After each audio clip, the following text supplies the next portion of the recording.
Okay, in today's video, we're going to be looking at sets in Python. Now, sets, you're probably not going to use them too often, but they serve a really unique purpose, and I think it'd be kind of cool to at least get into them a little bit. So, sets in Python, they give you an unordered, did I spell that right? Yeah, I think so. Collection of unique elements. All right. So basically, what does this mean? Oh, what is going on here? All right, weird. My computer really froze there for a second. I don't know what was going on. All right, so the thing with sets is that there can only be one representative of the same object. So what does that mean?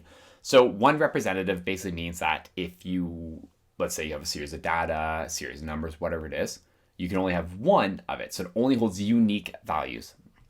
So let's kind of get into it. So let's first create a set. So let's say I have my set, and you create it by going set, parentheses, equal, perfect.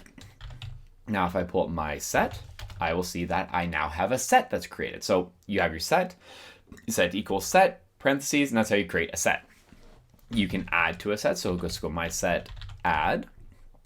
Let's add the number 1. I pull up my set, and now my set has a 1 in it. So although you'll see these curly brackets, you say, oh, it looks like a list. Trust me, not a list. It's a set. Another thing you can do is you go my set, and let's add another one. Go add, and let's add 2. And I look at my set again. I have 1 and 2. Cool, right? Let's do one more. Let's go my set, and we're gonna dot add. We're gonna add 3. So then I look at my set, and I have 1, 2, and 3. Cool, easy enough. Let's clear this out. Now, as I said, it has to have unique values in it. So again, I have my set currently is 1, 2, and 3. So now if I were to go my set, and I would go to add, let's say 2 again, and I pull up my set, you'll see 2 wasn't added again. It's still 1, 2, and 3. Again, only unique values. So let's create a bigger example. So let's create a list. We're gonna go my list. Okay.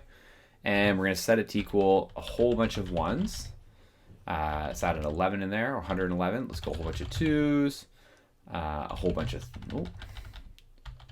3s, some 4s, 55, a couple more 2s, and some 1s. All right, cool. So we have my list here. So now if I wanted to turn my list into a set, I would go set my list.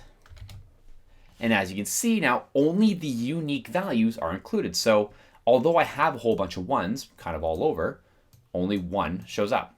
Same with 2s, same with 3, 4, 111, and 555.